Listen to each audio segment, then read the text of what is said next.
Good morning from the KTN News Center and welcome to the broadcast. Good to see you in this new year. In the latest and clearest indication yet that President Uhuru Kenyatta might not endorse his deputy William Ruto in his 2022 presidential bid, the head of state Saturday said that the presidency is not a preserve of two communities, a veiled threat that has elicited mixed reactions across the political divide, some hailing Kenyatta's utterances and others condemning them as beneath a head of state who should be a symbol of national unity.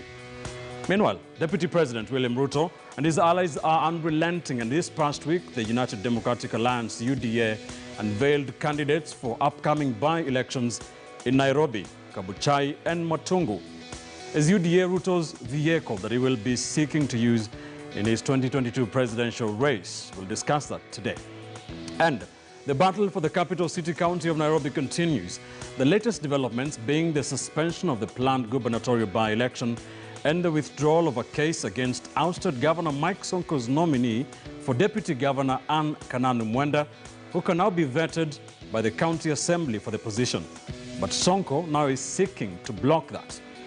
I am Ben Kitili in Nairobi, and this is Inside Politics, Kenya's premier Sunday morning political broadcast where we dissect the biggest political and policy issues in the Republic. Be sure to stand by and call us at the end of the show with your views, comments, and questions. Tell us what you think about what's happening in this country. Let's get into it.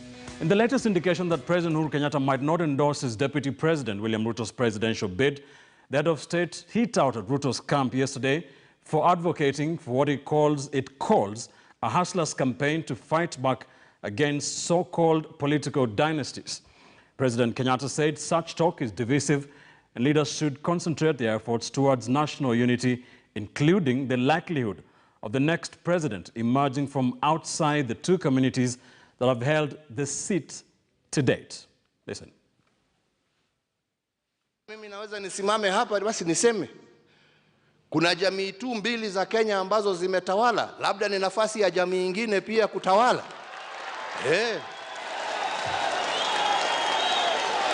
Au ni namna gani jameni?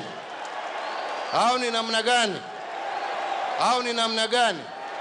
Au ni namna gani? Jamii za Kenya ni mingi. Sio tu kuja kutupatupa maneno huko na ujui ni nini unasema, kulete hasira na uhasima kati ya Wakenya. We want one strong, united Kenya of 48 million people. That is the nation that we seek, that is the nation that we desire. Kwa hivyo, hiyo ndiyo barabara ambaye sisi tutatembea. La mwisho na nimalizie. Brother Atuoli na wewe Senator Malala, musione simba amenyeshewa mufikirie ni paka. Kila kitu na wakati wake. Sisi ni wana demokrasia. We believe in democracy. Watu wapiga ile wanataka kupiga waandike ile mabarua wanataka kuandika. I am in charge of this government and I am in control of what we are doing. Unaelewana wenzangu? Sitaki mtu akunilecture mimi. I know where I am and I am very clear about where I am going.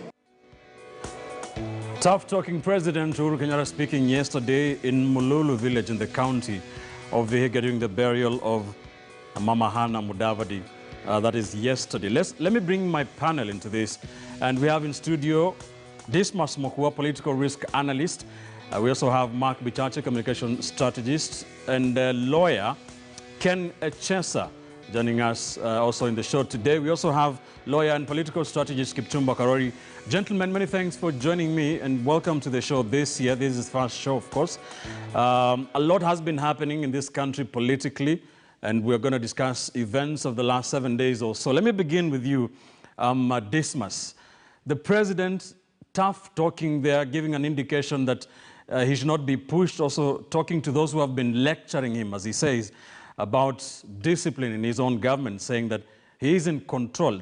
Those utterances have been hailed by some, but condemned by others who say that the president should not be speaking about tribes in this day and age. What do you think? Well, it depends on where one is seated, but it's very clear to President Kenyatta that his term is coming to an end, and he needs to be sure that he comes up with a very solid succession plan so that after he leaves office, Kenya is going to be in a pair of safe hands.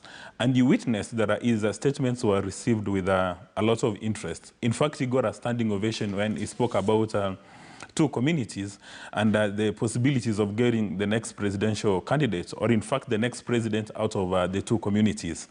And the statement was welcomed because there's been a general feeling in Kenya that the presidency in fact should be rotational.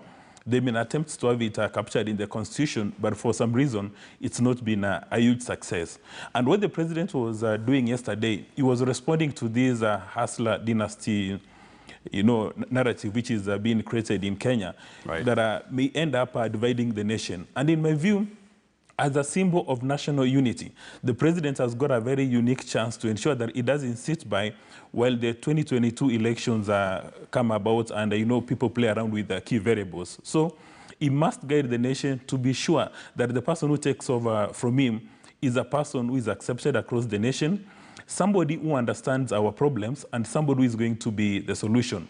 Because when you look at... Some people would argue that among the qualifications of running for president should not be, tribe should not be among them. It should be about what you can do, what your vision is for this country, and not about which tribe you come from.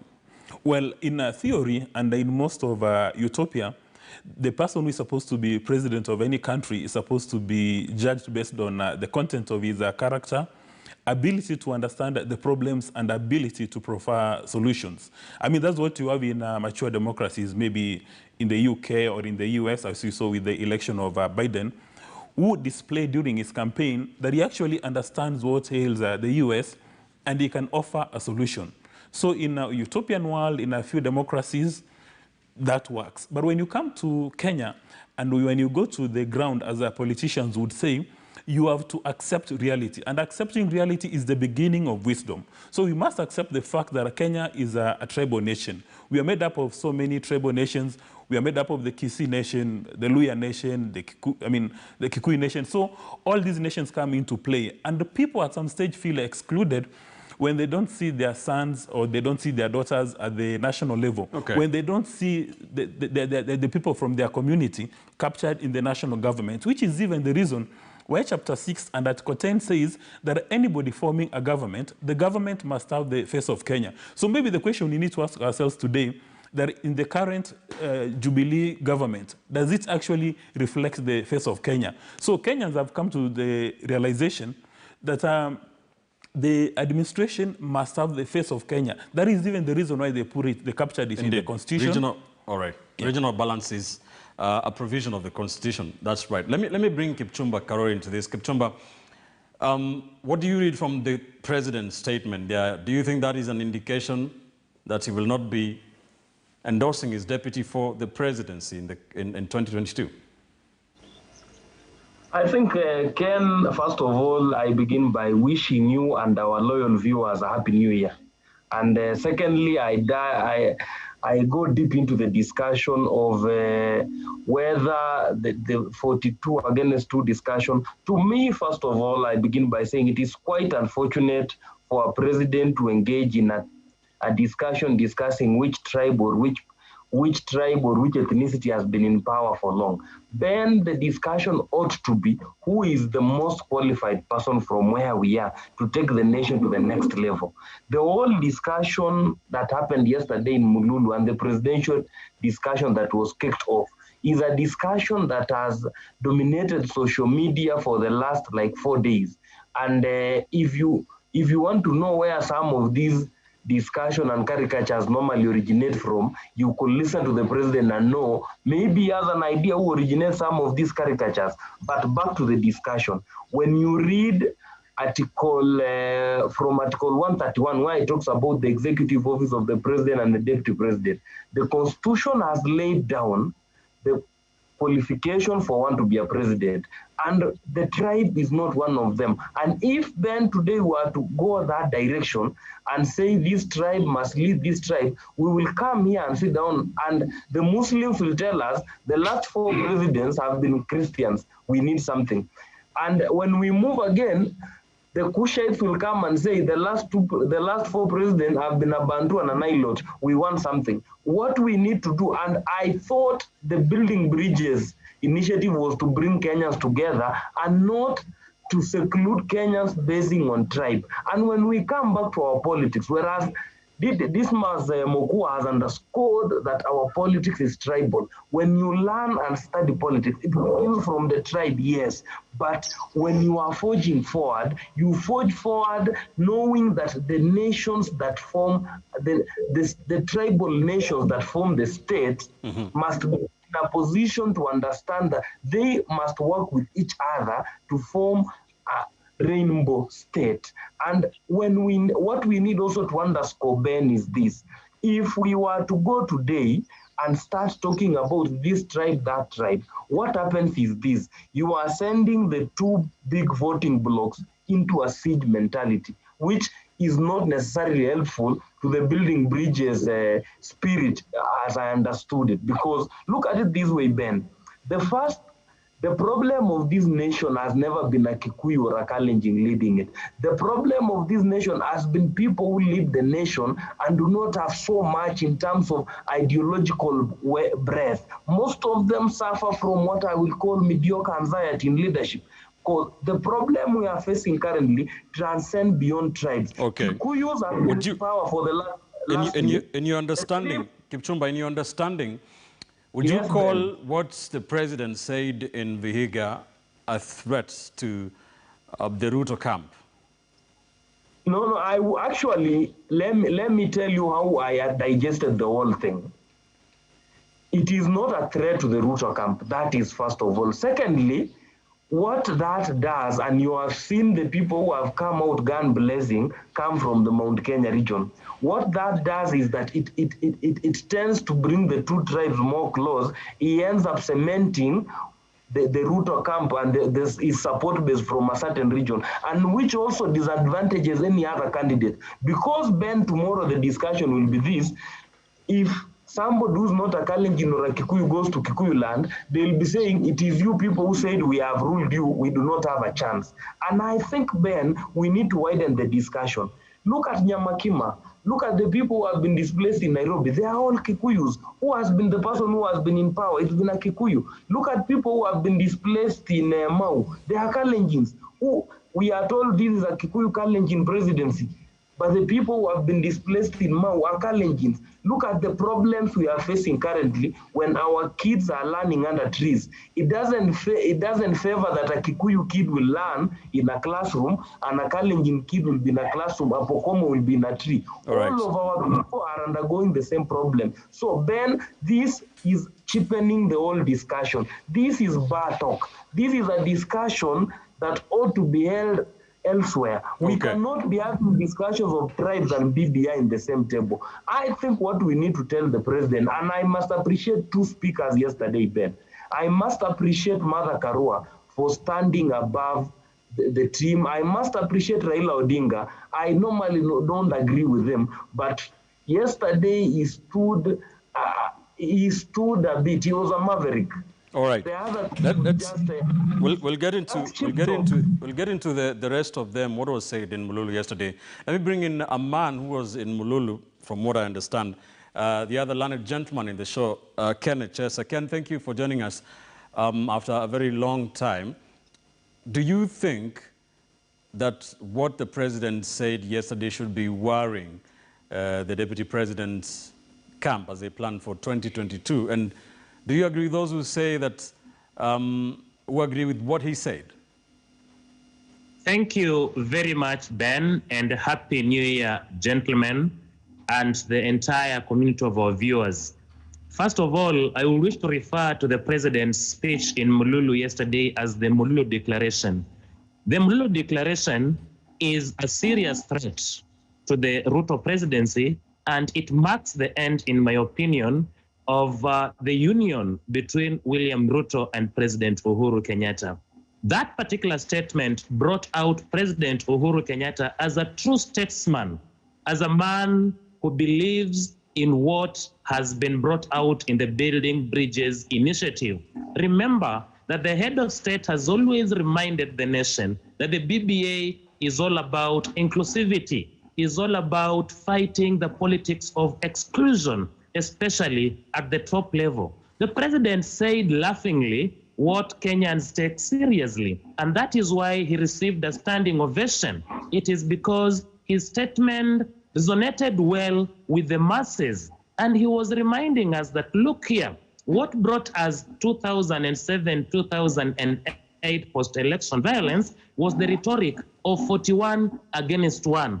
What made Kenyans disillusioned in 2013 after our victory was the 40 against 2. It is now time to say that the 40 also matter. And I agree with him that throughout the period post-independence, the resources of this country have been controlled by the presidency, not the president, the presidency. And the presidency has always been held hostage by tribes. So when you leave leadership of this country in the hands of 2 tribes for over 50 years, you are concentrating resources in same regions. And you don't need to be a serious scholar, Ben, to understand what the president was saying. I'll give you, because I have a background of education, I'll just tell you the spread of our national schools. Look at our original national schools, not the ones that were dished out on regional basis. All of them were concentrated in one region or the other. Look at the Alliance Boys, Alliance Girls, they were all in Kiambu. Look at the Kenya High. Look at Maryhill. Look at when we wanted to come up with a second university to complement the University of Nairobi. Because there was a suggestion that Kenyatta University be turned into a second university, but because Moi was in power, he thought it wise to establish a second university in Eldoret. And these resources come with economic benefits. I therefore support and agree with President Kenyatta that it is time to take the presidency out of the 2 tribes and share it with another tribe. Perhaps that will heal what we have always felt to be the politics of exclusion at the national level. All right. Thank you, And that is the spirit of the BBI. Let me ask you this. There are those who feel that the president, instead of playing out the politics of tribe and what it means and trying to emasculate other tribes, they should be trying to elevate this discussion or the politics of this country to stop being tribal, instead of entrenching what has been happening for the last 57 years and trying to improve on that on a tribal basis, but to elevate it and help Kenyans through that BBI to stop thinking from a tribalistic point of view in their politics. And that is what the head of state has been doing, if you've been very keen. And yesterday's declaration demonstrates that the president has been pushed to the wall. He has been using refined language previously. At Bomas, he said, let us come together as a nation. This is our country. But we have had a narrative of division, of the hustler dynasty. This is incitement with the view of obtaining power. William Ruto, as a deputy president, has been moving around saying, look, it's only the children of the rich that have been in power. And this has been hurting the nation. It has been hurting the president and his support base. And he has been using very refined language. But I think even if you push your own dog to the wall, it will bite you. And that's why the president came out loudly yesterday and say, if it is about rich families and poor families, let us also say it's not about the 2 communities. So there's nothing wrong. It is tribal politics that ails this nation. And when you talk about tribal politics, we talk about the exclusion of the 40 tribes from the top leadership. And therefore the president was calling a spoon, or a spade, and not a big spoon. There's nothing wrong. That is what ails us. Thank you. Mark Bichache, let me bring you into this discussion. Deputy President William Ruto has been preaching the politics of letting the small people from unknown or from poor backgrounds to be able to vie for the presidency of this country, and not just from the dynasties, as he calls them, that's the big families, political families in this country. So yesterday we saw the president flip that on the deputy president. Do you think he was answering his deputy? Well, first, he was answering his deputy because I think the president had been talked into a corner, as in the whole of this year has been throw the most rotten tomato you can find at the president. That's what Tanga has done. But let us look at the facts as they bear. Is Kenya a tribal hegemony in as far as the Kikuyu and Kalenjin are concerned in terms of dominating the political landscape? There is no denying that the truth of the matter is, especially during the first two presidential terms, we saw a lot of tribal grace being given by virtue of the head of state coming from a particular tribe. Now, this is historical fact. It is not subject to conjecture. It is not subject to doubt, as in these are things we all know. The second thing that we know is that the issue of a dynastic rule in Kenya is not true. It is not true because if you say Raila Odinga is a dynasty, then the children of Saitoti are a dynasty. The children of Kihika Kimani are a dynasty. The children of William Ruto are a dynasty.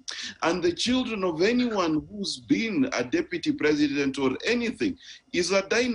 In fact, in as far as this show is concerned, my son should never have the right to sit in this show 20 years from now because we'll be propelling dynasties.